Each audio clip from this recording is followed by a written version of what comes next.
Next, we turn to a special installment of our weekly Brief but Spectacular series, featuring one of our most popular profiles, Flossie Lewis. Tonight, as you'll see, it is not so brief, and it includes the series creator, Steve Goldblum. Here's an excerpt of his documentary that will be screened next Wednesday in San Francisco about a former teacher whom her students find to be pretty spectacular. Getting old is a state of mind. Now, I'm 91. I'm badly crippled, but I still think I'm 15. Will this go viral? We hope so.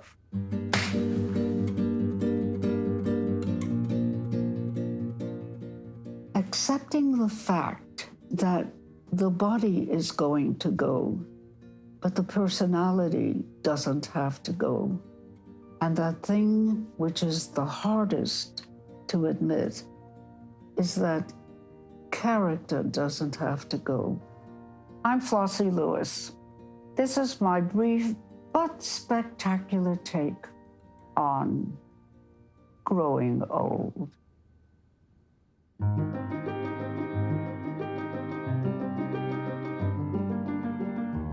Welcome to this special episode of Brief but Spectacular. I'm Steve Goldblum. The clip you just saw of Flossie Lewis first aired on PBS NewsHour in 2016, and as she predicted, it did indeed go viral. More than 7 million viewers watched her take on growing old and living well, and Flossie was a little overwhelmed by all the attention. She called me and asked if she was expected to respond personally to each of the thousands of comments on Facebook. I assured her that she was not. Flossie's video struck a chord with millions, but one of the responses really caught our attention. It came from author Daniel Handler, AKA Lemony Snicket, who wondered how we managed to track down his high school English teacher. We soon heard from other Bay Area residents who passed through Flossie's classroom, and not just passed through, but who described the experience as having a profound effect on their education and their appreciation of language. She was the best English teacher. She demanded excellence. She had this gravitas about her. I think she has the ability to startle. She has no time for your bullshit. So based on popular demand, we took a deeper dive with Flossie. We spent some time with her in her retirement home in Oakland, and we even organized a reunion to take place inside her old classroom. We invited many of her former students, some of whom she hadn't seen in 40 years. Flossie got right to work. She prepared a lecture for the occasion on whether or not Bob Dylan was worthy of the Nobel Prize for Literature. That's really all the context you need for what you're about to see. Let's start with an introduction. Tell us where you were born. I think I was born in Bensonhurst, which is a section of Brooklyn. I received my BA from Brooklyn College, 1945. In the Jewish community of Brooklyn in the 40s, a girl was expected to be married, and the worst thing that could happen to her would be spinsterhood. And what was my fate? To be a spinster. So I got on a Greyhound bus, I went with a friend, and it took us 5 days and constipation to get to Berkeley. Teaching was the one thing that a woman could do. I could command the attention of the class. I had a voice. I had that kind of personality that did not seem teacherly, but was provocative.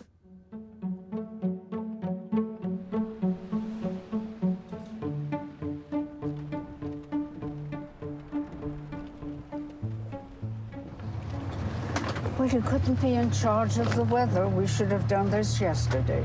I think this works well. Well, my philosophy is that everything that can go wrong will go wrong. Let's hope for the best. Okay. Now, Steve, are we on Ocean Avenue? I think we are. Are we on Ocean Avenue, driver? Not yet, not yet.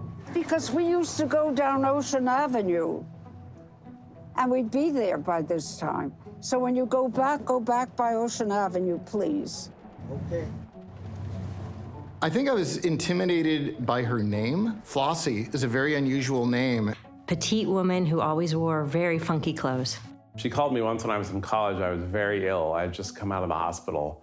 And she read to me from Kafka's diary. She said, "This will cheer you up." I said, but it didn't go well for Kafka, though, did it? And she said, no, it didn't. She changed the direction of my life. Because of Flossie, I became a writer. All throughout my life, Flossie's been there for me. Everyone else said no to me, and she said yes.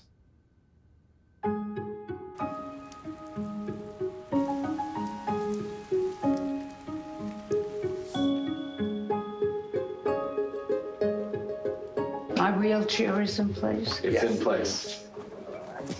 This is the absolute shit. That's all I can say. It ain't no fun, but I'm delighted to be here, and thank you for coming. Oh, Jesus, how lovely. How lovely. Okay, ready? The trivial task before us is to decide whether Bobby Dylan is worth the laureate for literature, defend his work, or open my eyes to something that I haven't seen. And we don't have to go up and down the road, but speak. What is wrong with Dylan, Flossie? I mean, he's just putting out the questions. So he makes a search. For some people. Rena, dear, you're on, baby. How many roads must a man walk down before you call him a man is a rhetorical question. Yes, I see what you're saying. I will not dispute anything that I've heard. I know you love him. I happen not to love him. But that's not the point. He speaks for your generation. How do we decide who represents poetry? Honey, speak. Whether he's a poet laureate, the question for me is compared to what? Put him next to someone that also merits this kind of consideration and show me how he wins. We used to fuss when the landlord dissed us. No heat, wonder why Christmas missed us. Birthdays was the worst days. Now we sip champagne when we thirsty. I like that so much more for what it does for the English language. I personally am unequivocally opposed to Dylan being chosen as the Nobel laureate, but that doesn't mean that I'm opposed to the views that I've heard here.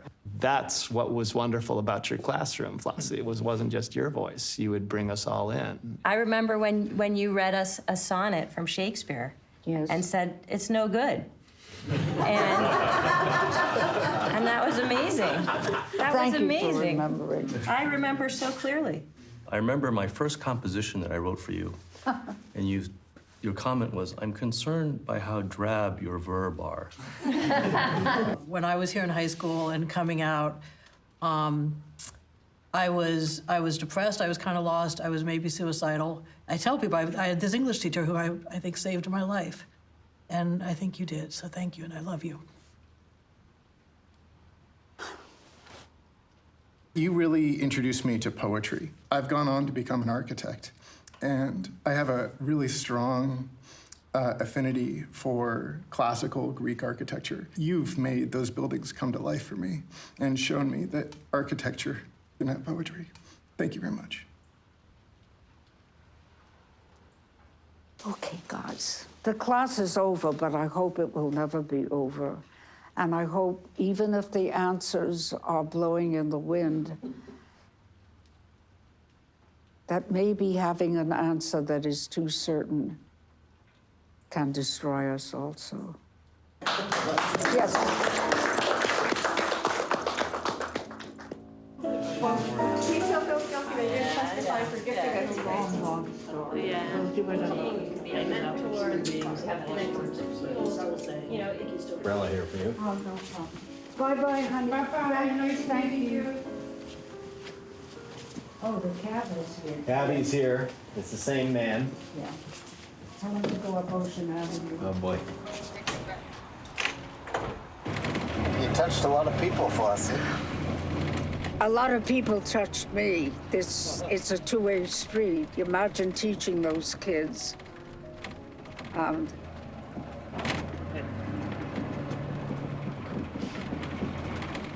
he's going to go the way he wants to go, thinking it'll be Ocean Avenue. What the hell?